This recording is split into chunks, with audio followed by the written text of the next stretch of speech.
Vamos lá então, iniciando mais um dia dos nossos estudos.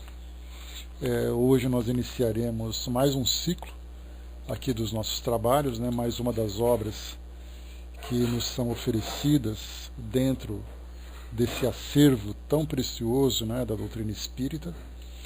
Nós vamos iniciar o estudo do livro Devassando o Invisível, de autoria da dona Ivone do Amaral Pereira. É um livro pessoal dela, orientado naturalmente pelos espíritos amigos, em especial o Dr. Bezerra de Menezes. E nesse livro nós vamos depois, já em seguida, apresentar um pequeno resumo da biografia da dona Ivone, que é sempre importante a gente conhecer aqueles que trazem para nós as suas experiências, né? Então o livro Devassando o Invisível, como o próprio título apresenta para nós, devassar alguma coisa significa conhecermos por dentro alguma coisa que até então era velada, era proibida, era secreta. E nesse livro, a própria ousadia do título, Devassar o Invisível, alguém dizendo assim, olha, eu vou trazer para vocês informações que nós vamos então revelar os mistérios do mundo espiritual. Isso, pega a edição da FEB, o Didman, que é a versão digital, produzida pela própria FEB, não é alguém que digitou o livro, né? Então ele vem bem acabado, ele vem bem editado, bem organizado, né? Então fica fácil para vocês encontrarem, é um livro oferecido gratuitamente pela FEB, então é só vocês colocarem no Google que vocês vão encontrar.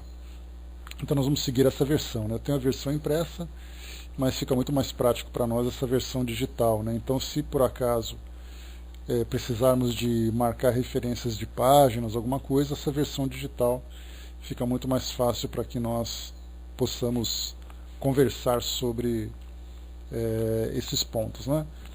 Então é uma ousadia dela, foi uma ousadia da parte dela colocar esse título, mas é uma ousadia garantida pela lisura do trabalho, pela seriedade, pelo embasamento doutrinário que foi apresentado para nós, porque são várias passagens que são trazidas a partir das referências dos livros dos médiuns e também dos livros dos espíritos.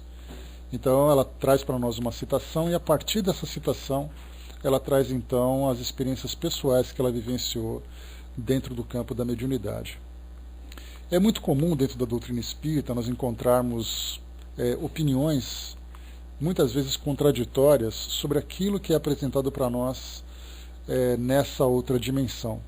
Então, desde o lançamento dos livros de Chico Xavier, em especial Nosso Lar, que trouxe para nós uma grande revolução no conhecimento do mundo espiritual, que até então era visto apenas como um mundo moral.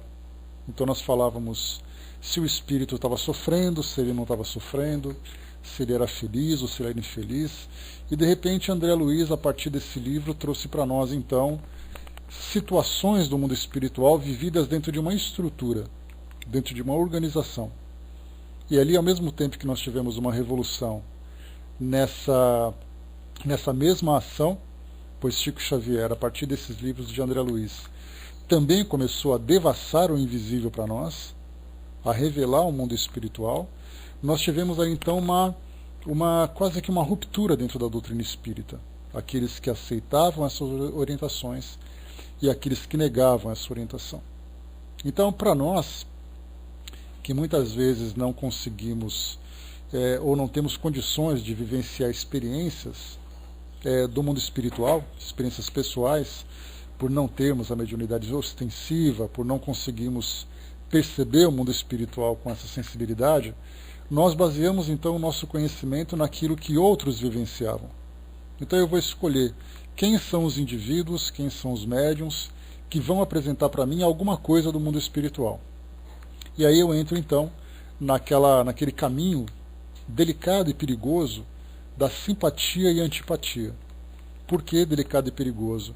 Porque eu começo então a eleger aqueles que para mim são mais agradáveis ou não são, e eu acabo desprezando o conteúdo. muitas vezes um conteúdo sério, um conteúdo importante, e eu descarto porque eu não gosto do autor, eu não vou com a cara do livro que foi publicado.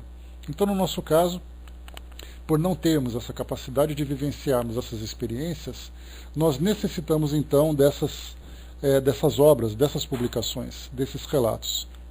Então, seguindo os mesmos princípios que foram trazidos por Kardec quando da elaboração das obras da codificação, que é esse controle universal dos ensinos dos espíritos, nós começamos então a acompanhar o trabalho de médiuns que vivenciaram suas experiências dentro do campo da mediunidade, trazendo para nós informações sobre o mundo espiritual, fazendo comparação com outras obras também que foram publicadas. Então, ali nós começamos a formar um conjunto. Então, não é apenas conhecer o mundo espiritual, por exemplo, a partir de André Luiz, porque Chico Xavier, que é aquele querido por todos nós, ou pela grande maioria daqueles que seguem os trabalhos da doutrina espírita, que nós vamos simplesmente aceitar aquilo que ele trouxe. Nós vamos fazer comparações. Então tivemos Chico Xavier trazendo as suas orientações, pegamos outros médiuns, como Divaldo Franco, na ativa, que recentemente fez 89 anos de idade, com uma larga estrada percorrida dentro da doutrina espírita. Tivemos também Raul Teixeira, dentro de um campo também, um trabalho muito sério, feito dentro da doutrina espírita.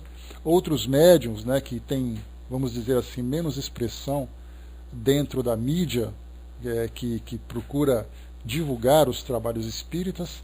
E nesse caso nós escolhemos então também a Dona Ivone do Amaral Pereira, carinhosamente chamada de Dona Ivone, pela forma como ela era conhecida durante a sua jornada. Ela já desencarnou há bastante tempo, em 1984, e ela nasceu lá no início, em 1906, enquanto Chico Xavier nasceu em 1910. Então foi bem naquela... Eles foram contemporâneos durante esse trabalho de divulgação da doutrina espírita. Então, esses dois, com outros também estudiosos, médiuns ou não, esses que não são médiuns, por exemplo, ou que não fizeram esse trabalho de divulgação do mundo espiritual, mas fizeram um trabalho mais técnico, um trabalho mais analítico, nós também vamos estudar isso futuramente, para podermos observar as diversas perspectivas com que os temas doutrinários são apresentados para nós. Não apenas aqueles mais envolvidos com paixões, com sentimentos, com carinhos, mas analisarmos também racionalmente a filosofia espírita.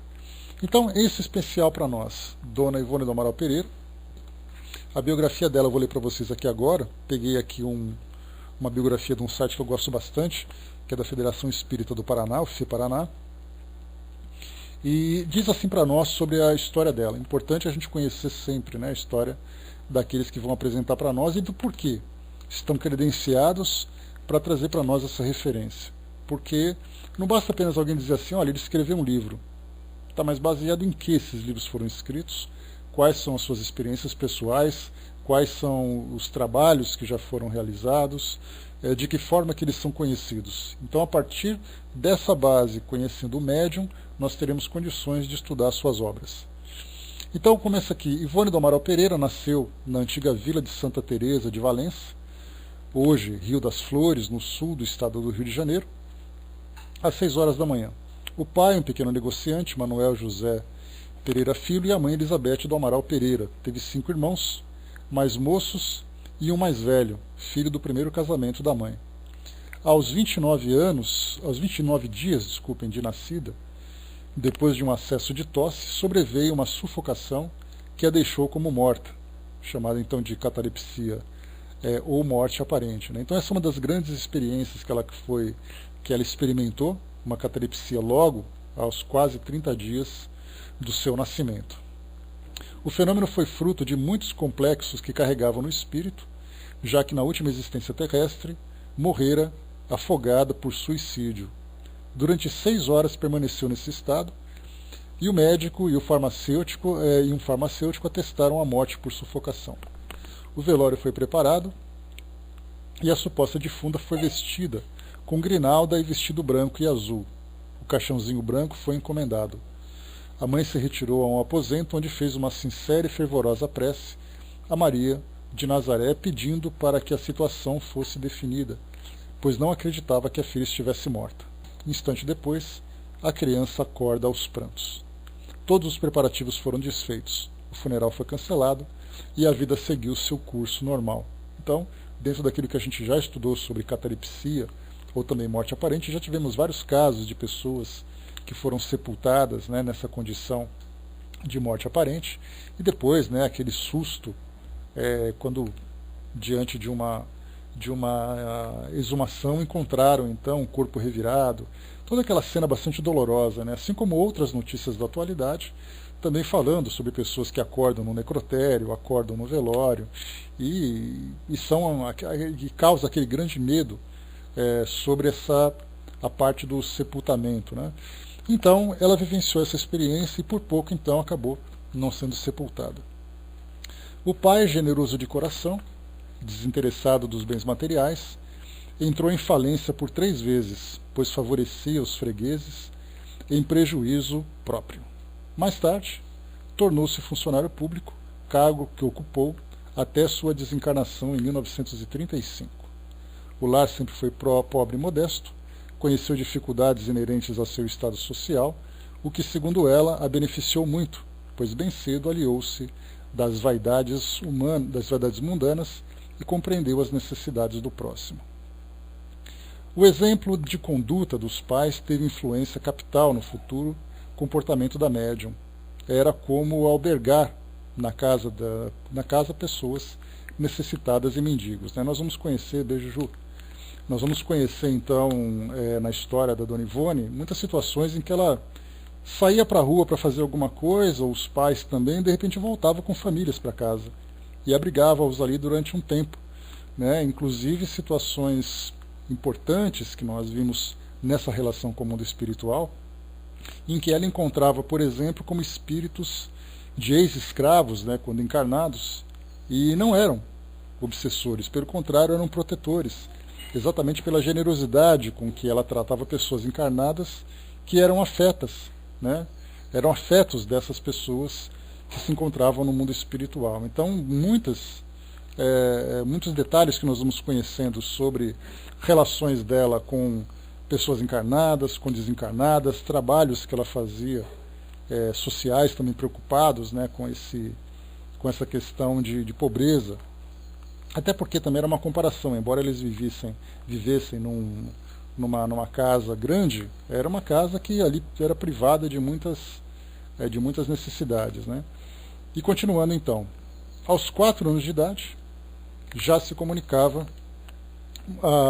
audiovisualmente com os espíritos, aos quais considerava pessoas normais encarnadas. Alguns médiuns também, que nós já lemos, também viveram essa dificuldade. Divaldo Franco já viveu isso, Maíse Braga, lá da Comunhão Espírita de Brasília, contam suas histórias, Chico Xavier também a mesma coisa, de andarem na rua, ou escola, ou em casa, e conversar com pessoas sem se darem conta que estavam conversando com desencarnados. Tamanha a ostensividade da sua mediunidade, né, e também a familiaridade com que tinha com o mundo espiritual. Isso, naturalmente, como a gente já viu, era algo que a princípio pode parecer positivo, mas também tem um lado negativo, no sentido de tranquilidade, de harmonia, porque muitas vezes se deparava com espíritos perturbadores também. Então, ela nesse caso, aos 4 anos, já vivia também uma experiência dessa natureza. 2 entidades eram particularmente caras. O espírito Charles, a quem considerava pai terreno real, devido a lembranças vividas de uma encarnação passada, e que esse espírito fora seu pai carnal.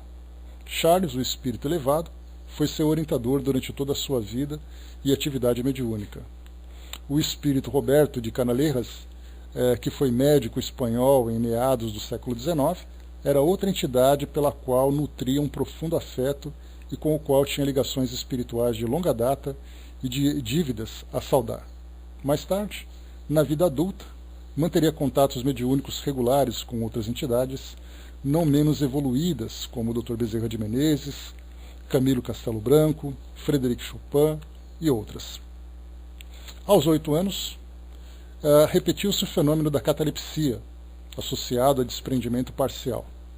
Aconteceu à noite, e a visão que teve a marcou pelo resto da vida. Em espírito, foi parar ante uma imagem do Senhor dos Passos, na igreja que frequentava. Pedia socorro, pois sofria muito. A imagem, então, cobrando vida, lhe dirigiu as seguintes palavras: Vem comigo, minha filha. Será o único recurso que terás para suportar os sofrimentos que te esperam. Aceitou a mão, que lhe era estendida, subiu os degraus e não lembra de mais nada. De fato, Ivone Pereira foi uma criança infeliz. Vivia acossada por uma imensa saudade do ambiente familiar que tivera na sua última encarnação na Espanha e que lembrava com extraordinária clareza. Considerava seus familiares, principalmente seu pai e irmãos, como estranhos. A casa e a cidade onde morava eram totalmente estranhas. Para ela, o verdadeiro pai era o espírito Charles e a casa, a da Espanha. Esses sentimentos desencontrados e o afloramento das faculdades mediúnicas faziam com que tivesse o comportamento considerado anormal por seus familiares. Por esse motivo, até os 10 anos, passou a maior parte do tempo na casa da avó paterna. Essa é mais uma experiência que relata a Dona Ivone, e ela também traz para nós uma situação vivida por muitas outras crianças, que chegando aqui, durante a vida encarnadas, elas acabam tendo lembranças e acabam confundindo lugares, pessoas, sentimentos também, e isso traz muitas dificuldades na relação familiar, até que a criança começa então a se desprender dessas lembranças do passado e começa a se focar na realidade do presente, né, e também nos relacionamentos da atualidade. Então temos também situações muito semelhantes em crianças, em famílias normais, vamos dizer assim. No caso dela, trouxe para ela também muitas dificuldades, porque além dessas lembranças, eram lembranças muito claras e que provocavam sentimentos nela muito confusos, muito mais do que uma simples impressão. O seu lar era espírita. Aos 8 anos, teve o primeiro contato com o livro espírita. Aos 12, o pai deu-lhe de presente o Evangelho segundo o Espiritismo e o Livro dos Espíritos, que a acompanhavam pelo resto da vida, sendo a sua leitura repetida um bálsamo nas horas difíceis. Aos 13 anos, começou a frequentar as sessões práticas do Espiritismo, que muito a encantavam, pois via os espíritos comunicantes. E isso o que é algo raro na atualidade, exatamente porque as estruturas dos centros espíritas da atualidade, pela forma como se organizam, se voltam muito mais para a parte de estudos, de palestras, e deixam então as reuniões mediúnicas específicas para auxílios, né? Enquanto que nessa época, como era mostrado por Chico Xavier, também por Divaldo Franco, havia muitas reuniões familiares. Então as reuniões mediúnicas aconteciam, claro, com horários programados, com estudos programados também, com esse trabalho de auxílio, mas eram trabalhos domésticos. Então podia haver uma criança que tinha, por exemplo, 13 anos de idade, tendo contato com espíritos todos os dias, dentro de casa, na sala de casa, enquanto ali tinha aquela programação, assim como outros espíritos também faziam esses relatos, né, desses trabalhos domésticos. Então, no caso dela, essa facilidade se deu exatamente por uma questão de época. Então, a gente não encontraria hoje, ou encontraria com muita raridade, famílias que fazem essas reuniões e crianças que têm esse contato. Eu até brinco com vocês, né, que tem alguns vizinhos que são da Umbanda. Então, todos os domingos, eles fazem um trabalho lá no terreiro onde eles frequentam, e nessa família temos ali um pré-adolescente e uma jovem, né? Então uma de 18 e ele com 13 anos de idade. De vez em quando eu converso com eles, né? Porque eles têm contato direto com essas reuniões mediúnicas. E eu fico assim: ei, como é que foi o trabalho de vocês, né? Tá aparecendo uns espíritos lá. E eu falo: mas você me fala com essa naturalidade, a gente doido para conversar com o espírito, para conversar com ele, e você fala: tava meio chato lá, que apareceu um, apareceu outro, a gente conversou, ele falou umas coisas. Então, com tanta naturalidade, que eles não se dão conta da importância que é um contato mediúnico, né? A mesma coisa acontece muitas vezes dentro de casa, né? Embora eu me recorde que aos meus 10, 11 anos de idade nós tivemos uma reunião mediúnica em casa, em que alguns espíritos também se manifestaram, né? E a gente conversava com eles assim, com muita naturalidade também, e depois que acabava ia correndo brincar na rua como se nada tivesse acontecido. Hoje, passados tantos anos, né, algumas poucas décadas, dá para a gente lamentar a oportunidade que foi perdida, né? Olha, eu estive em contato com aqueles espíritos e ele não soube aproveitar nada porque não sabia o que perguntar, não sabia o que estava acontecendo.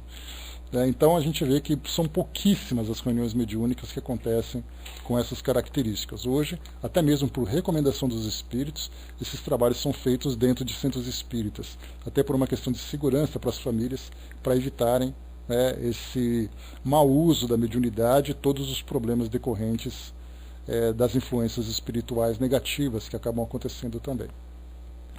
E continuando aqui, teve como instrução escolar o curso primário, né? Lembrando que o curso primário no passado era um curso bastante avançado, né? Então eles tinham ali um ensino muito mais estruturado do que da atualidade, quando a gente fala da primeira à quarta série, como era há pouco tempo, né? Então Chico Xavier também teve o curso primário, Dona Ivone também teve o curso primário, mas apresentavam todo esse conhecimento intuitivo, inato, que eles tinham desde aquela época. Não pôde, por motivos econômicos, fazer outros cursos, o que representou uma grande provação para ela, pois amava o estudo e a leitura. Desde cedo teve que trabalhar para seu próprio sustento, e o fez com a costura, bordado, rendas, flores, etc. A educação patriarcal que recebeu fez com que vivesse afastada do mundo. Isso, por um lado, favoreceu o desenvolvimento e o recolhimento mediúnico, mas, por outro, a tornou excessivamente tímida e triste, né? Então, aquela família rígida, né, que impedia aquela socialização natural que nós temos hoje, fez com que ela nascesse, então, com esses constrangimentos. Como já vimos, a mediunidade apresentou-se nos primeiros dias de vida terrena, através do fenômeno da catalepsia, vindo a ser este um fenômeno comum na sua vida a partir dos 16 anos. A maior parte das reportagens de além-túmulo, dos romances, das crônicas e contos relatados por Ivone Pereira, foram coletados no mundo espiritual através desse processo, na hora do sono reparador, ou seja, né, através ou da catalepsia, que eram experiências mais traumáticas que ela vivia, ou através da emancipação natural, durante aquele momento de sono, como o próprio Chico também relata muitas vezes, e Divaldo também, durante o seu repouso, né, vivendo essas experiências. Então eles têm contato com outros espíritos, têm contato com o mundo espiritual, com a sua dinâmica, com a sua estrutura, e depois fazem os relatos nas suas obras. Né? Claro, gerando também muitas dúvidas, porque fica aquela questão: será que isso foi um sonho? Será que isso foi uma realidade?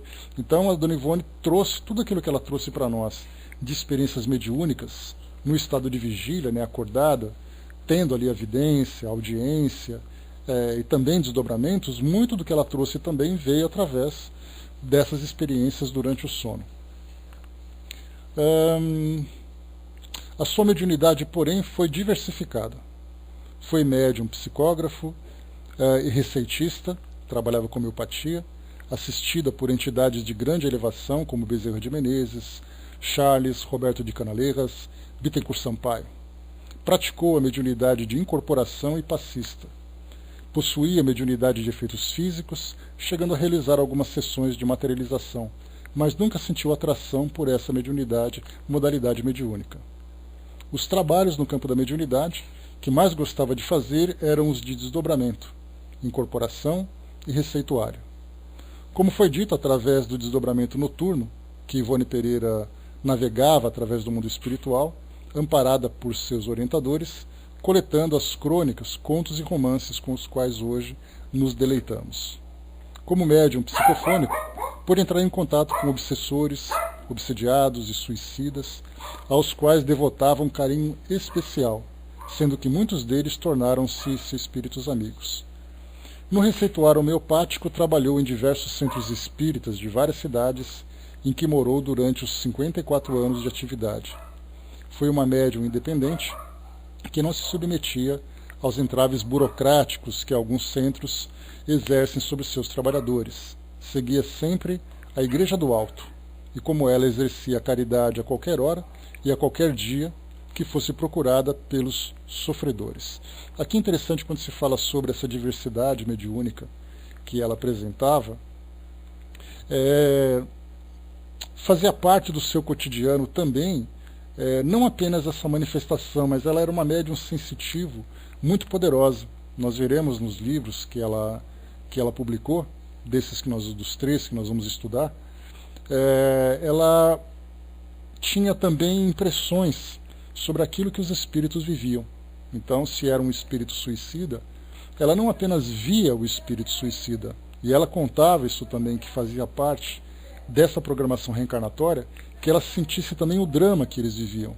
Então, muitas vezes um espírito, num dos seus relatos, por exemplo, que tinha cometido suicídio através de um tiro no peito, no momento em que ela entrava em contato com esse espírito, ela começava a sentir também os mesmos sintomas desse trauma.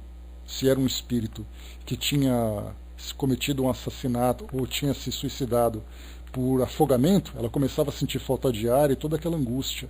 Então não era apenas a questão de estar em contato com muitos espíritos suicidas, algo que era muito recorrente durante a vida dela.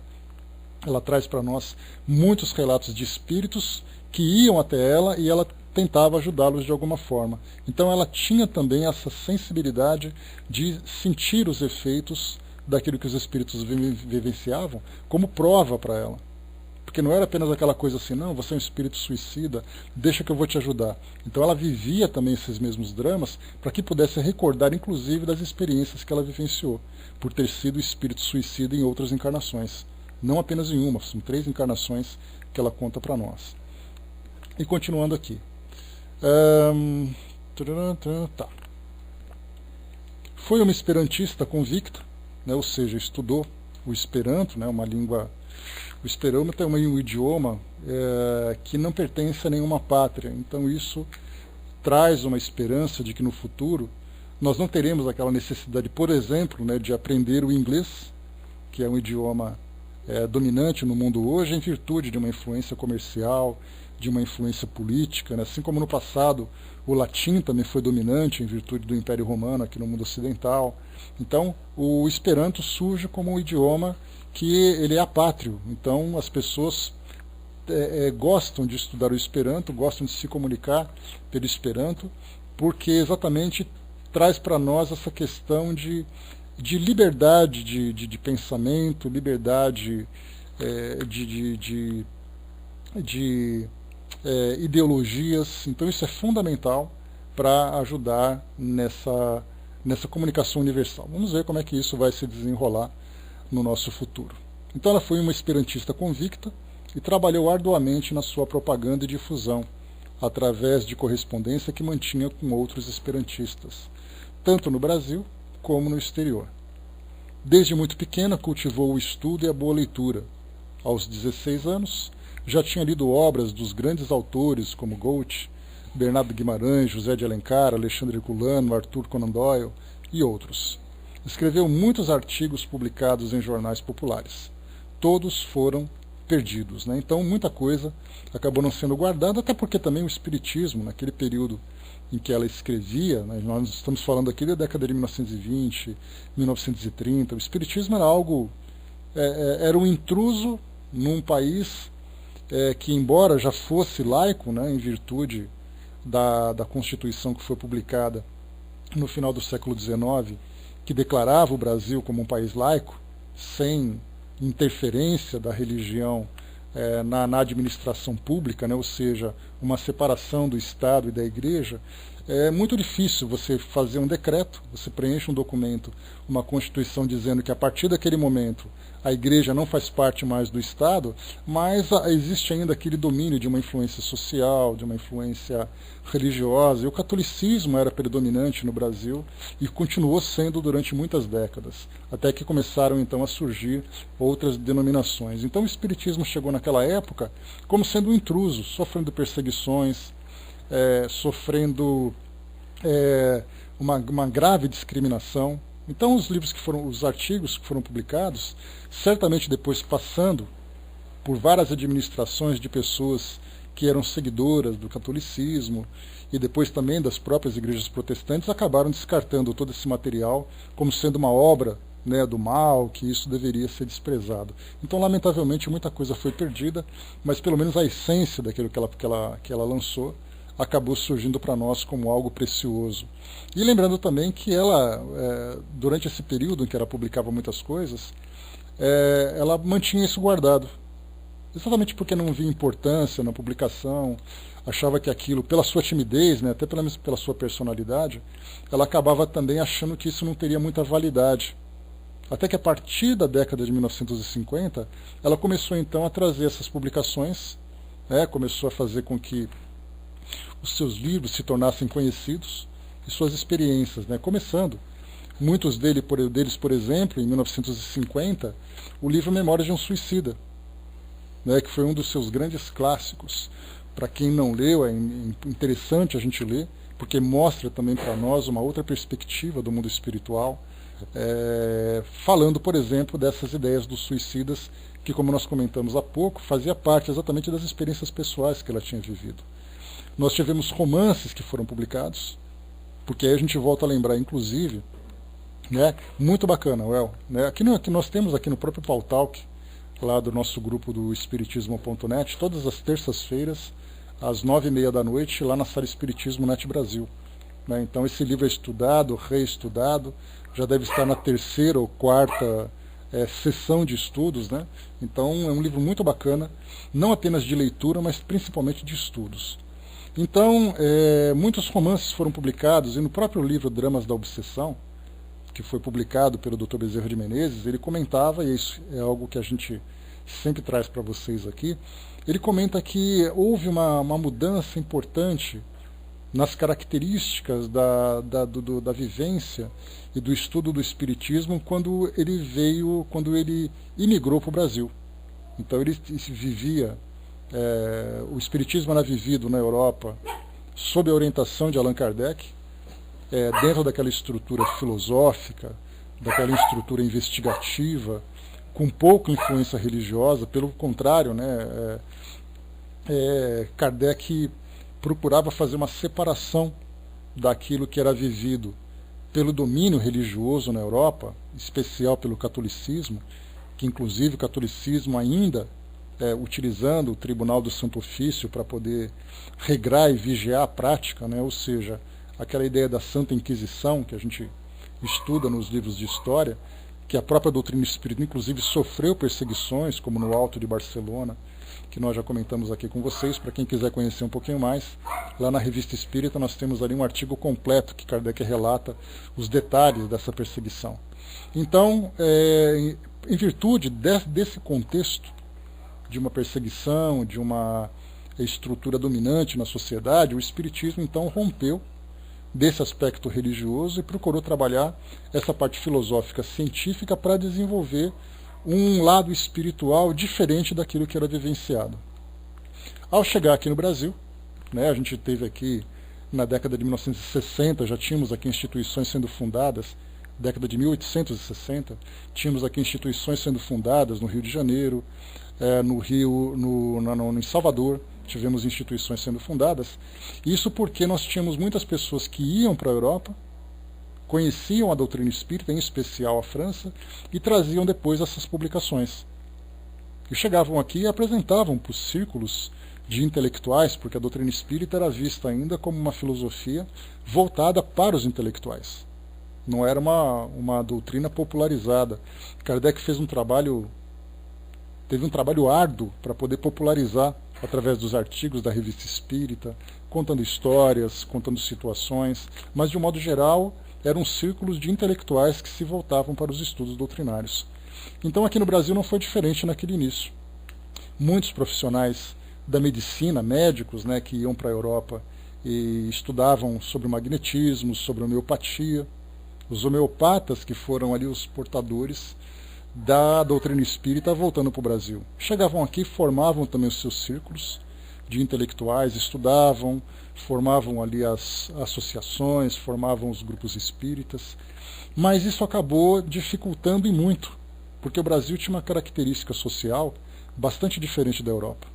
Nós tínhamos ali uma França pós-iluminismo, onde a razão, onde a ruptura com a igreja era algo que fazia com que essa sociedade intelectual buscasse informações racionais para conhecer o mundo espiritual. Mas o Brasil não. O Brasil era um país que tinha acabado de sair de uma monarquia que trazia aquelas características escravagistas, uma dominância, um domínio da Igreja Católica muito forte.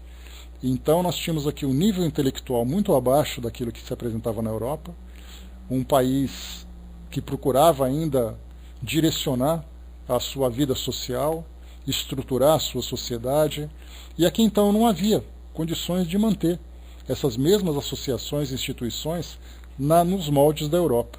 Então os espíritos procuraram então fazer com que a doutrina espírita se popularizasse numa linguagem mais simples, numa linguagem diferente daquilo que acontecia na Europa. Então, começaram então a contar histórias sobre temas doutrinários. E é aí então que o Dr. Bezerra de Menezes, nessa obra, Dramas da Obsessão de Dona Ivone, comenta exatamente isso. Ele disse que houve a necessidade de romancear a doutrina espírita. Porque não bastava você pegar para pessoas, numa sociedade, por exemplo, que as mulheres eram podadas dos seus direitos, em uma sociedade voltada, por exemplo, para questões rurais, já que a economia do Brasil era voltada para a produção de café.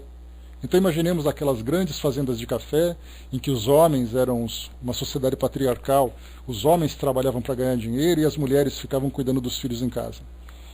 E aí então alguns desses homens se interessavam em conhecer esse aspecto mais científico, mais filosófico, enquanto que os demais frequentavam as igrejas nos fins de semana, seguindo aquelas tradições antigas, né, de frequentar a igreja, de cumprir todos os rituais, todos os seus sacramentos. Então, de que forma que a doutrina espírita ia se difundir num cenário com essas características, trazendo livros tão complexos, com esses termos filosóficos e científicos, para uma sociedade ainda voltada para aquele religiosismo tradicional. Então, houve a necessidade então de romancear, ou seja, começaram então a criar novelas. Essas novelas, sim, Norma, dá a impressão de que tudo veio pronto, né? Mas quando a gente começa a conhecer todos esses entraves, todos esses desvios, esses contornos, nós começamos a perceber exatamente que a doutrina espírita ela não nasceu pronta, fechada. O próprio Kardec, na sua época, como a gente já comentou aqui, ele publicou inicialmente o Livro dos Espíritos. Então, quando a gente vê assim as cinco obras principais que nós estudamos de Kardec, né, o Livro dos Espíritos, depois o Evangelho segundo o Espiritismo, o Livro dos Médiuns, o Céu e o Inferno, e depois fechamos com a Gênese, né, nessa ordem ou invertendo um ou outro ali. Mas dá a impressão de que Kardec tinha uma listinha assim, que quando ele encarnou, ele chegou, se programou e falou assim, vou lançar esse livro, esse livro, esse livro, esse livro. E na verdade não foi assim. Ele teve que adaptar seu trabalho, então ele lançou o Livro dos Espíritos na sua primeira edição, com 512 questões, e depois ele teve que fazer uma segunda edição, com atualizações e maiores aprofundamentos. As pessoas interessadas em conhecer a doutrina espírita queriam de qualquer forma que ele explicasse de que forma que se fazia uma reunião mediúnica. Ele lançou então um pequeno livreto, incompleto, trazendo só algumas orientações, enquanto ele corria por fora produzindo o Livro dos Médiuns. Depois ele lançou, vou lançar as entrevistas que os espíritos me deram. Depois ele lançou o Céu e o Inferno, procurou outras investigações, então não foi uma coisa programada. A sua programação era fazer com que a doutrina espírita fosse conhecida. A forma como essa programação seria cumprida ia depender das circunstâncias em que as coisas aconteceriam. E aqui no Brasil foi a mesma coisa. A doutrina espírita veio para cá devido, ela teve uma maior aceitação aqui no Brasil e na Europa, depois da desencarnação de Kardec, porque a Europa vivia guerras. A Europa vivia, nós tivemos ali a Guerra Franco-Prussiana, depois tivemos a Primeira Guerra Mundial, e isso acabou completamente com a estrutura da sociedade francesa. Se eles não tinham nem o que comer, se eles não tinham nem onde morar, por que eles iam se preocupar com doutrina espírita? Foi aí então que os espíritos procuraram um novo cenário, uma nova estrutura para poder fazer com que a doutrina espírita não se perdesse, porque ela correu o risco de se perder. De repente nós poderíamos ter a doutrina espírita como uma doutrina morta, no final do século XIX, e por pouco ela não passou por isso. Daí então ela veio para o Brasil e encontrou aqui em virtude da nossa religiosidade, em virtude desse espírito acolhedor que o Brasil sempre teve, né, da miscigenação de raças, com indígenas, com europeus, com escravos que vieram para cá, com essa mistura toda de religiões, aqui nós conseguimos encontrar um cenário para isso, só que um cenário diferente. Enquanto que a Europa tinha um cenário com características racionais, com características filosóficas e científicas, aqui no Brasil eram características religiosas. E a doutrina espírita teve que se adaptar a essa nova realidade. Não adiantava impor Allan Kardec aqui no Brasil, porque ele não ia aflorar. Tivemos que fazer uma mudança no projeto doutrinário para fazer com que houvesse essa mudança. Foi positivo? Foi negativo?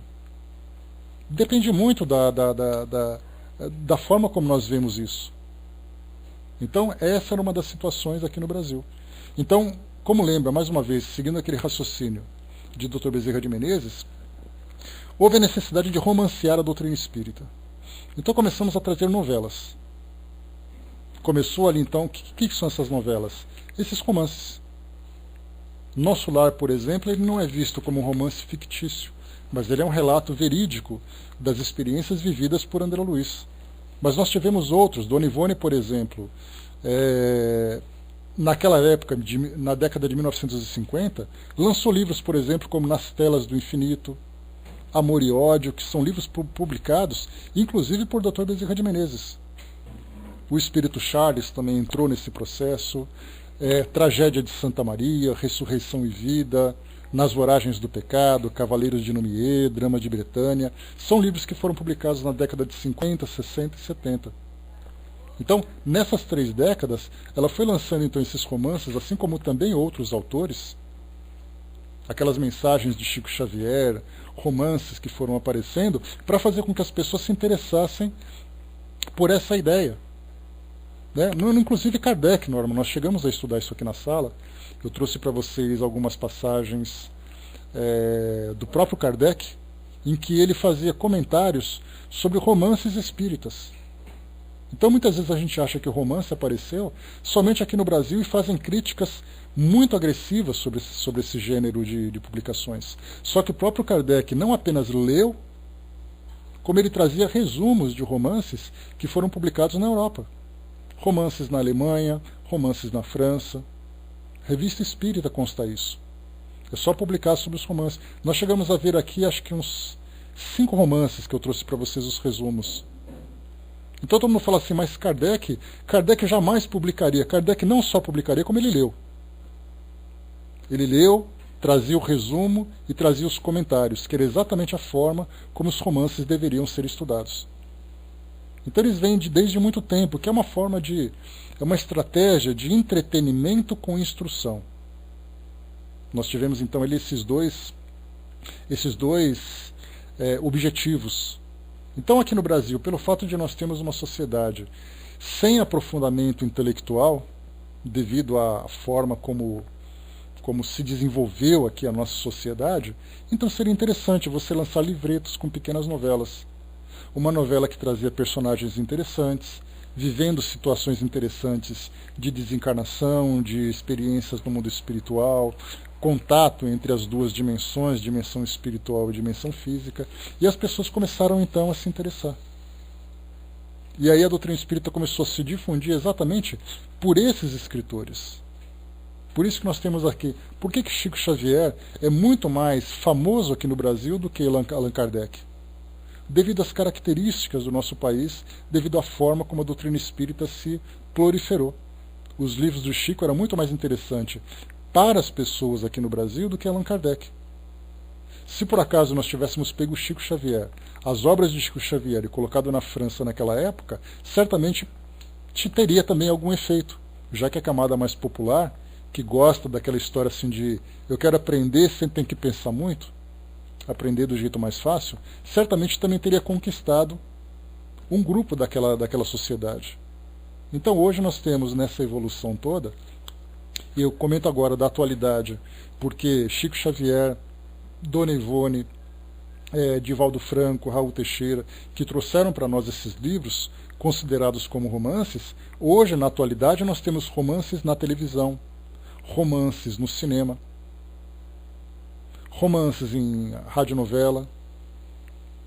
Então tudo isso que mostra para nós hoje, que você assiste uma novela que fala sobre influências espirituais, desencarnação, que fala sobre curas, que fala sobre aquilo que diz respeito a esses temas, foram nada mais, nada menos do que uma evolução daquilo que ela é publicado. A novela Viagem, por exemplo, ela nada mais é do que uma adaptação para a televisão de um dos livros de Chico Xavier. E isso conquistou muita gente e vem conquistando cada vez mais. Não necessariamente fazendo com que as pessoas se declarem como espíritas, porque esse não é o objetivo. Fazer prosélitos, né? O proselitismo é você tentar convencer alguém a mudar de religião. Então, nesse caso, o objetivo é fazer com que as pessoas se afinizem com essas ideias e vivam em função desses novos conhecimentos. Então, quando você convence alguém de que a reencarnação é uma realidade, ele começa a viver de um modo diferente. Pronto, a semente já foi lançada. Se ele vai continuar seguindo a religião dele, se ele vai deixar de seguir a religião dele, isso é uma outra história. Né? A Norma colocou aqui que trabalha numa biblioteca espírita e é impressionante a retirada de romances.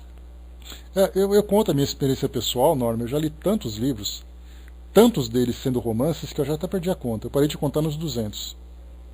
Porque eu lia muitos romances. Eu lia, para você ter uma ideia, um livro por semana. Tinha época em que eu lia 2 livros simultaneamente. Porque a história era tão curiosa, eu olhava a capa do livro e ficava naquela ânsia de querer ler tantas coisas, e foi exatamente através desses romances que eu me interessei pelos estudos. Hoje eu procuro muito mais focar, já não tenho mais aquela paciência que eu tinha antes, nem tempo também para poder fazer essas leituras, mas eu comecei agora a me interessar muito mais pelas pesquisas. Não apenas pesquisas investigativas de ciência, mas também nessa parte de filosofia, desenvolvimento desses outros temas, né, para que a gente possa aprender cada vez mais. Mas é fundamental. Então, quando nós temos hoje alguns segmentos da doutrina espírita que resistem aos romances, não entenderam o seu propósito e muito menos a realidade que nós estamos hoje. Vai com Deus, Jandira. Bom trabalho. Então, essa parte é fundamental de nós entendermos do porquê das coisas chegarem onde chegaram, por que as coisas terem essas características e quais foram os passos que foram dados no passado para chegar até agora. Não é simplesmente criticar, olha, eu não aceito. Espera lá, você não aceita.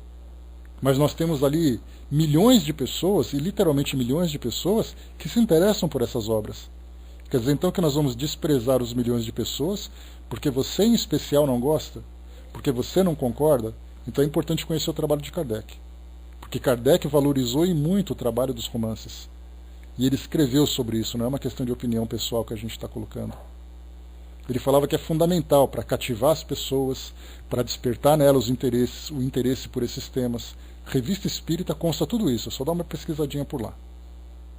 Vamos em frente. Trazendo então, né, essa pequena biografia, esses comentários sobre a Dona Ivone, a gente vai agora entrar no livro mesmo, né, na sua introdução, para entendermos exatamente do porquê dela publicar essa obra.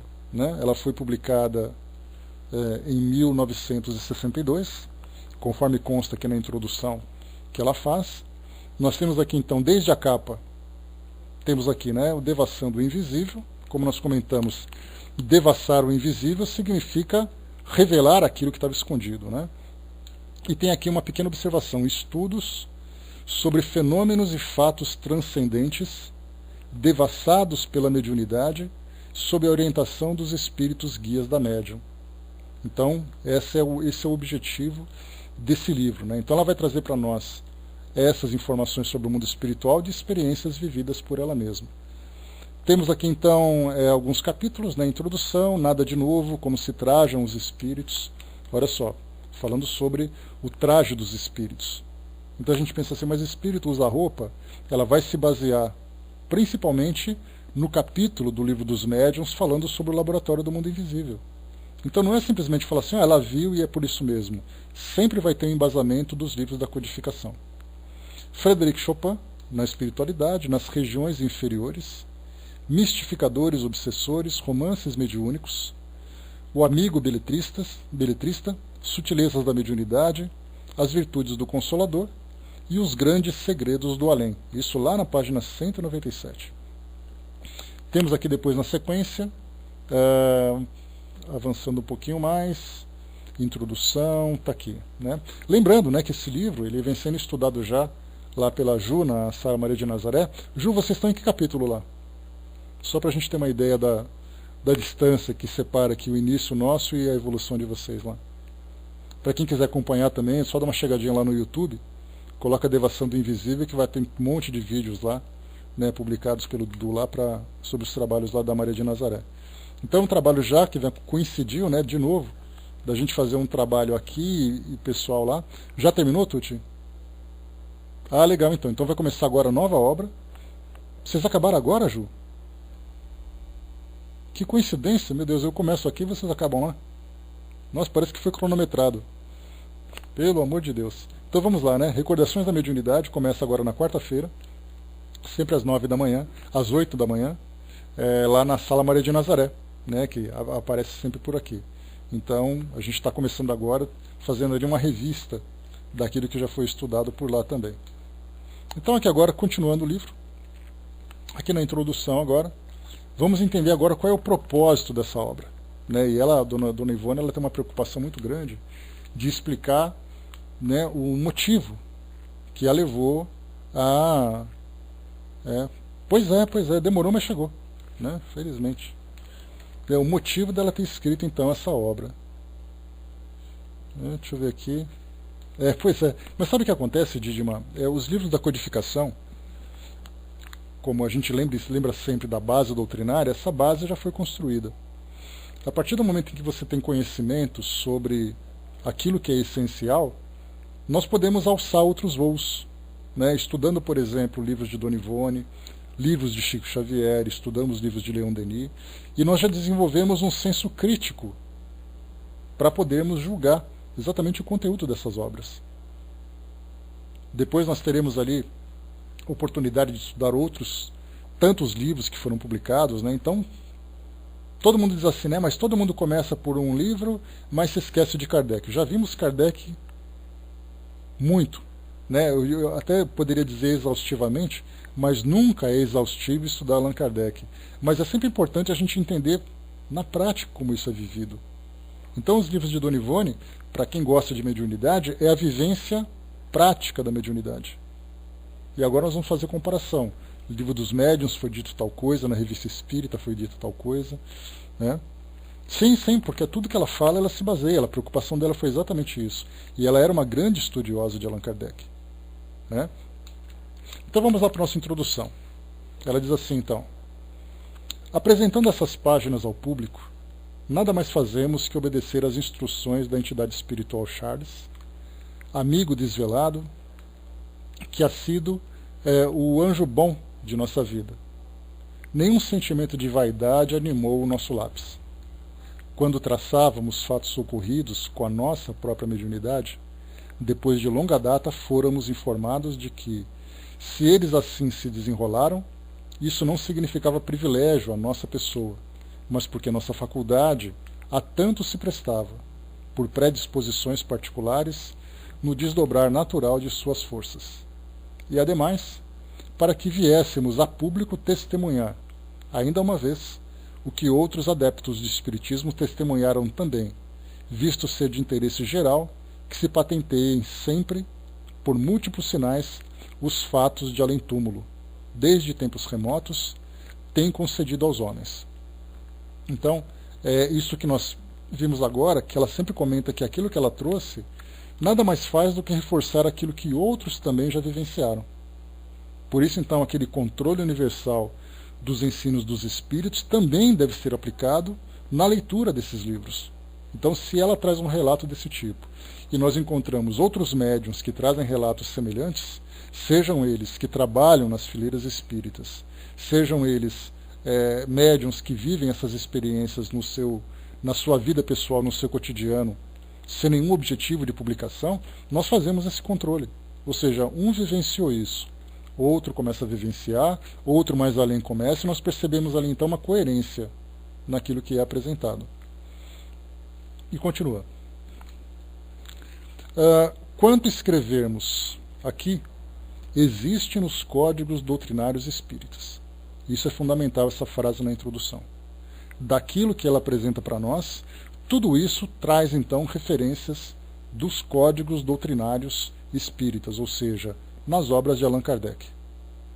Não é algo que é trazido e traz aquela dúvida, como aconteceu, por exemplo, com as obras de André Luiz, que quando ele trouxe o Nosso Lar, o próprio Chico ficou com muito receio, já que tudo aquilo que ele tinha estudado até então nas obras da codificação, nada tinha sido relatado daquela forma.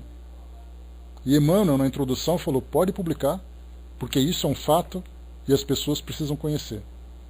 E aí então foi exatamente essa ruptura que houve, né? Se Chico Xavier publicou um livro com conteúdo, ou livros com conteúdos que não tinham bases claras e ostensivas nas obras da codificação, isso geraria uma dúvida, como gerou. No caso da Dona Ivone, aquilo que ela está apresentando para nós, e ela já traz na introdução, foi exatamente isso. Que aquilo que ela vai apresentar aqui está embasado na codificação. Claro que isso também terá uma interpretação que nem sempre vai convencer aqueles que gostam de estudar, por exemplo, ao pé da letra, aquilo que é apresentado nos livros de Kardec. E continua. Por que me perdi aqui. Tá. Não se trata, pois, de obra pessoal, mesmo porque o personalismo, se infiltrar na doutrina espírita, acarretará sua corrupção, como sucedeu ao próprio cristianismo. Não apresentamos, tampouco, frutos de nossa escolha, porquanto as observações que aqui vêm anotadas foram selecionadas pelos instrutores espirituais e nem sequer tivemos desejo de organizar o presente volume. Então ela lembra aqui que, apesar das experiências, dos relatos que ela apresentava, ela não queria transformar isso em livro. Foram os espíritos que insistentemente fizeram com que ela publicasse essas obras, e eles apresentaram o roteiro, e a forma como isso deveria ser apresentado. Então, na verdade, ela foi induzida por esses espíritos para que pudesse trazer para nós essas experiências que ela vivenciou. O que nós lamentamos, de certa forma, é o Chico não ter feito isso, porque as obras de Chico Xavier foram obras trazidas pelos espíritos sobre questões diversas, questões morais, questões evangélicas, experiências do mundo espiritual, mas o Chico em si, ele muito pouco falou sobre as suas experiências. Falavam sobre coisas que ele tinha feito, diferentemente de coisas que Dona Ivone fez. Então imaginemos se Chico Xavier tivesse escrito ali uma meia dúzia de livros falando como era o seu cotidiano como médium, com aquela envergadura, com aquela ostensividade. Então nós teríamos um livro muito parecido com esse, em que ele contaria no seu cotidiano como acontecia durante as suas noites, durante os seus dias, como eram as dificuldades vivenciadas no campo da mediunidade, as lembranças do seu passado. Isso muito pouco foi apresentado. Então nós temos a oportunidade de conhecer uma médium com essa mesma ostensividade de Chico Xavier, trazendo para nós as suas experiências pessoais. Divaldo Franco poderia ter feito a mesma coisa também. Ele traz assim algumas pequenas passagens sobre aquilo que ele vivenciou, mas os seus trabalhos, tanto do Chico como dele, assim como do Raul também, que é outro médium bastante atuante, no meio espírita, que foi bastante atuante, eles comentam uma coisa ou outra, mas assim, o trabalho deles foi voltado principalmente para as publicações de livros trazidos pelos espíritos. Então assim, tivemos uma perda muito grande desse conteúdo todo que não nos foi apresentado. Deixa eu ver aqui. Não, pois o Fletcher, não é a questão do Chico falar dele próprio. Isso porque realmente é uma questão de bastante humildade da parte dele. Mas assim, comentar como era a sua experiência, como aconteceu com a Dona Ivone. de falar assim, olha, eu sinto tal coisa, eu vejo tal coisa. O que a gente sabe sobre o Chico Xavier é o que falam sobre ele. Então, lamentavelmente, é algo que nós perdemos, né? Porque era assim seria assim um celeiro de experiências mediúnicas que nós poderíamos acompanhar, né? A mesma coisa também, né? A Ju colocou, né? Pedro Camilo lançou o livro agora, em março, né? Ele conseguiu, nesses anos, mais de 90 cartas dele, né? Então, temos aí coisas também para a gente experimentar, né? Vamos lá aqui ainda. Livro novo que vai ser lançado, então tá ali. Sobre ela também, então tá ali, ó, para quem quiser conhecer um pouquinho mais sobre a vida da Dona Ivone, tá ali feito a indicação, livro novo saindo do forno. Tá. Cumprimos ordem do além, apenas como instrumentação que fomos das intuições positivas de amigos espirituais como Charles, Bezerra de Menezes, Leon Denis, Inácio Bittencourt e Leon Tolstói, que nos assistiam durante a tarefa, levando-los a compilar recordações de ocorrências passadas que jaziam adormecidas, e indicando até mesmo os trechos das obras de Kardec a citar como tese no cabeçalho de cada capítulo. Né? Então está ali, ó, a orientação dos próprios espíritos, conta a sua história, mas mostra o embasamento doutrinário para que essas histórias não se tornem apenas relatos fantasiosos por parte dos leitores, né? Deixa eu ver aqui. Então está ali, ó, Pedro Camilo, agora no mês de março, então livro publicado. Está ali a biografia então da Dona Ivone. Já foi mesmo um trabalho muito parecido com aquilo que foi feito por Marcel Sotomayor, né, com relação a Chico Xavier, que ele escreveu As Vidas de Chico Xavier e conta para nós ali uma história detalhada. Aliás, uma leitura deliciosa, como eu falo para vocês, esse livro do Marcel. E continua. No entanto, se algo arrogamos para nós próprios, é o direito, prestem bem atenção nisso, é o direito de afirmar os fatos positivos apreciados no invisível, aqui citados. Né? Então, o que é apresentado aqui por Dona Ivone, ela diz assim, que ela não chama atenção para ela própria, porque tudo aquilo que ela publicou foi orientado pelos espíritos, mas de uma coisa ela não abre mão, da veracidade que ela pode atestar daquilo que ela vivenciou. Então ela pode dizer assim, não, porque em virtude da nossa humildade eu não vou chamar atenção para nada, porque os espíritos que fizeram, os espíritos que orientaram, mas que eu vi. Então é por isso que ela coloca para nós. Algo que arrogamos para nós próprios é o direito de afirmar os fatos positivos apreciados no invisível aqui citados. Afirmamo-los, pois, com todas as nossas forças e convicções, porque os vimos, apresentados por nossos mentores espirituais, examinamo-los, apreciamo-los. E de tão longa data esses acontecimentos de além-túmulo se sucedem em nossa vida, e tão habituada nos achamos no presente à sua realidade, que o além-túmulo para nós deixou de ser uma sensação para se tornar uma sequência diária da nossa vida, a tal ponto que às vezes confundimos os dois mundos, não lembrando de momento se tal ou qual acontecimento foi ocorrido aqui, na Terra, ou além, no invisível.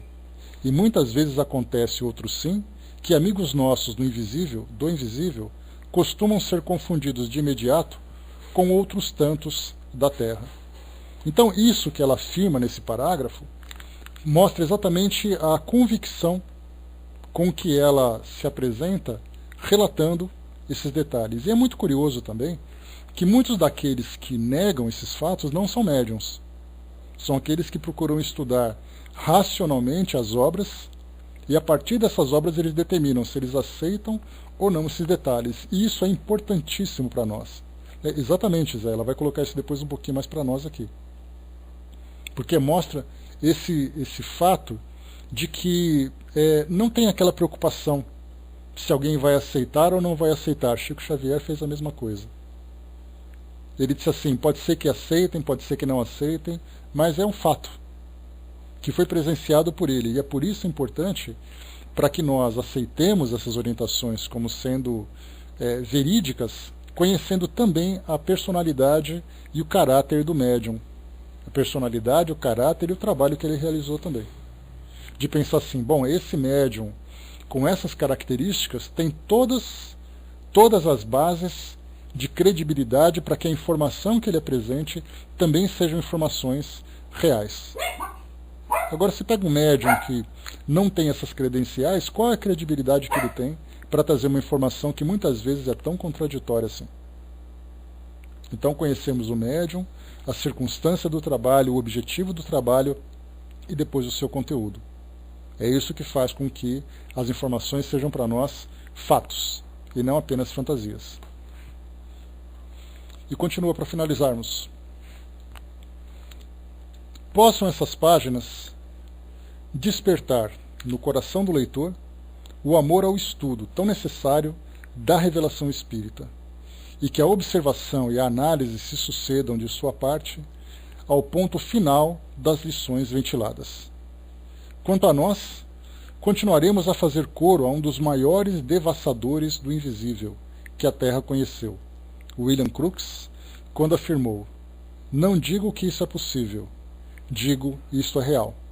Essa situação vivida por William Crookes é que ele havia sido contratado pela Academia Real de Ciências, lá em Londres, e para que ele desmascarasse aquilo tudo que era apresentado como fantasias sobrenaturais. E aí então ele começou a fazer essa investigação, começou a fazer as suas experiências, e no final, quando ele trouxe um resultado, ele disse assim: "Não digo que isso é possível, digo que isso é real." E essa afirmação dele foi muito contundente, não abrindo espaço pelo nome que ele tinha, pela sua credibilidade, de alguém afirmar assim: mas essa é a sua opinião. Ele tinha condições de opinar, como um cientista que era, que aquilo era um fato, que aquilo era uma realidade, e assim ele o fez. Então, e Dona Ivone assina para nós aqui então, Rio de Janeiro, 13 de dezembro de 1962. Né?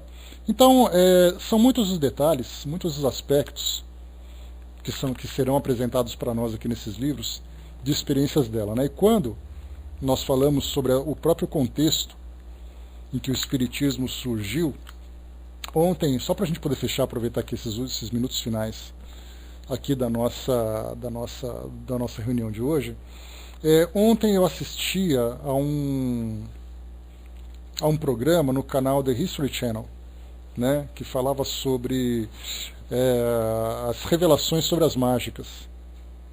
Aí me chamou a atenção, eu falei, bom, As Mágicas Reveladas, que era o nome do programa, se eu não me engano. Eu falei, bom, vou assistir, né? Estou aqui disponível, esse tema parece ser interessante, curioso.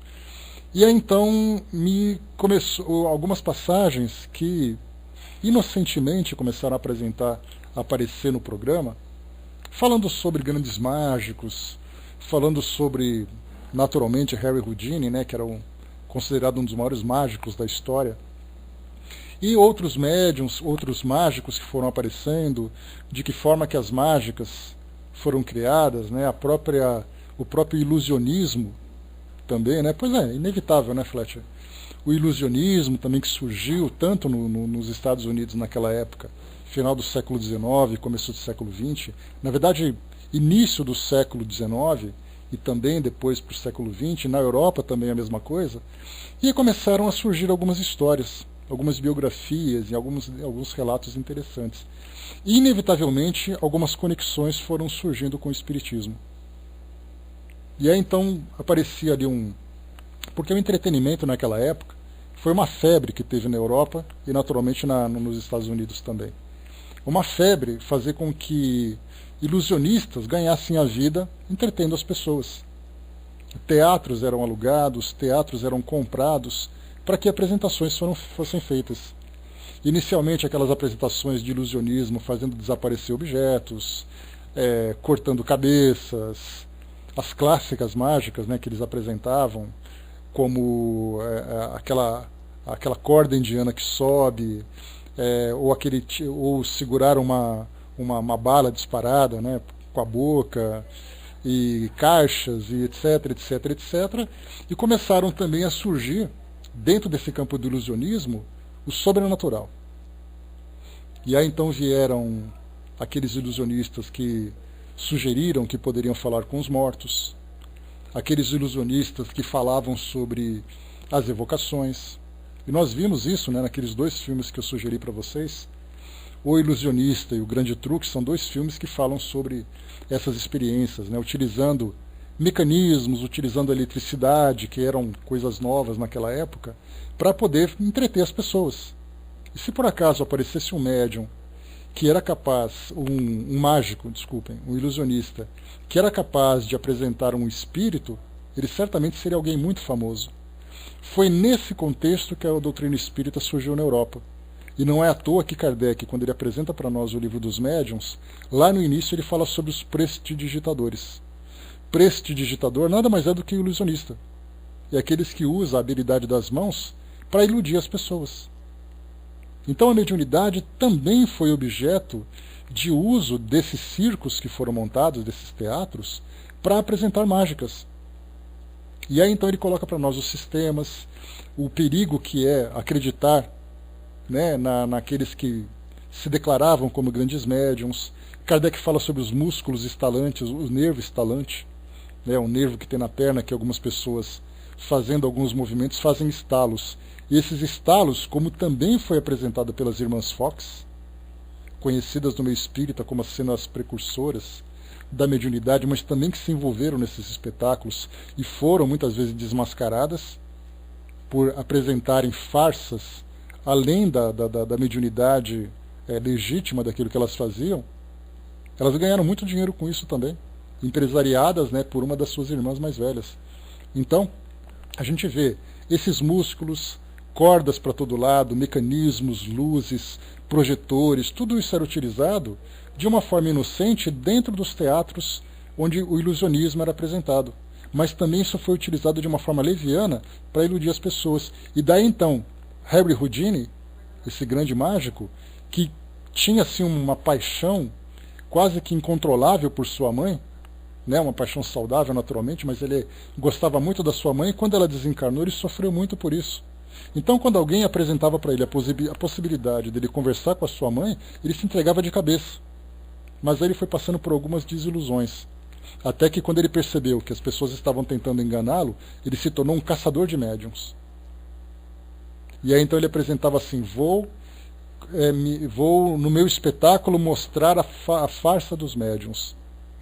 E tem um cartaz dele que vocês podem encontrar no Google, que ele coloca ali, né, vou apresentar o desaparecimento de tal coisa, e vou fazer tal mágica, e vou desmascarar os médiuns. Ele colocava isso claramente nos seus cartazes. E ele acabou então se tornando esse perseguidor, numa relação que ele tinha de amizade, inicialmente com Arthur Conan Doyle, que era aquele que foi o criador do Sherlock Holmes. Arthur Conan Doyle também foi um grande estudioso da mediunidade, foi espírita inclusive. A sua esposa era médium.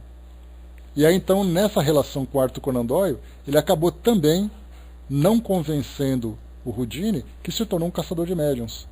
Então nós vemos assim que olha quanta coisa que envolvem os caminhos do espiritismo. Ele passa pelos campos do ilusionismo na Europa, ele passa por essa transição entre as guerras, ele passa por influências religiosas muito sérias. Então é uma trajetória muito bacana de se conhecer. E tem até uma série que foi produzida pelo próprio The History Channel, que fala sobre a vida de Harry Houdini. E ali depois, na segunda parte, mostra então esse contato que ele teve com o sobrenatural, que não o convenceu, né, que ele queria desmascarar esses médiuns e tudo mais, como eu comentei com vocês. Né. Essa coisa, Ju, desse músculo estalante, pelo fato da gente ter, né, aquelas casas antigas, né, que tinha aqueles assoalhos de madeira, então qualquer batidinha tinha ali. Né. Eu tenho, por exemplo, no meu joelho estala. Né, então quando eu movimentava o joelho assim, ele dava aquelas estaladas. Né. Isso poderia ser feito embaixo de uma mesa, que impressionaria ali aqueles que eram mais sensíveis. Né. Então, você falava assim, tem alguém aí? POC. Estalava o joelho. Então você começava a fazer esses sinais, né? Pois é, a pessoa querendo mesmo, né? Então ele só dá uma dobradinha no tornozelo assim e dá aquele estalo, né? Então faziam isso, né? Tem algum espírito aqui? Então ele mexia o joelho e fazia eco dentro do lugar. Num lugar escuro, num lugar de madeira, onde tudo range, onde tudo faz. Qualquer movimento era o suficiente. E até mesmo a gente lembra, né, que o Sr. Douglas Home, também, que era um médium ostensivo de grande potência, ele também era considerado um ilusionista por muitos e um farsante, porque ele ganhava vida fazendo isso. Só que aí se confunde então o ilusionismo com a mediunidade verdadeira. E a pessoa, quando não tem moral no ambiente onde ela vive, ela acaba depois sendo criticada. Eu tenho um livro que conta a história de grandes médiuns da história e mostra, assim, 10 páginas sobre a vida das irmãs Fox, várias páginas sobre também o Douglas Home, e conta, assim, de uma forma imparcial, o lado bom e o lado ruim daquilo que eles vivenciavam. As irmãs Fox, por exemplo, uma delas morreu como alcoólatra, porque veio aquela fama, duas adolescentes sendo reconhecidas, se apresentando em teatros, e depois caíram na desgraça, na perda da fama, né? Então são muitas histórias que a gente vai conhecendo, vendo que essa trajetória não foi uma coisa tão redondinha como a gente imagina. Allan Kardec publicou os livros dele deles ficaram famosos e hoje nós somos espíritas. Mas e os detalhes desse percurso que a gente não conhece? Do porquê Kardec ter tantas preocupações com detalhes da sua época, né? Então temos que pensar muito nessa situação. Mas enfim, né, vimos aqui então a nossa introdução. Na próxima quarta-feira a gente começa o primeiro capítulo. Nada de novo. Só para a gente ter aqui um gostinho, Dona Ivone coloca para nós o Livro dos Espíritos, questão número 36. O vácuo absoluto existe em alguma parte do espaço universal? A resposta: não. Não há vácuo. O que te parece vazio está ocupado por matéria que te escapa aos sentidos e aos instrumentos. Então, devassando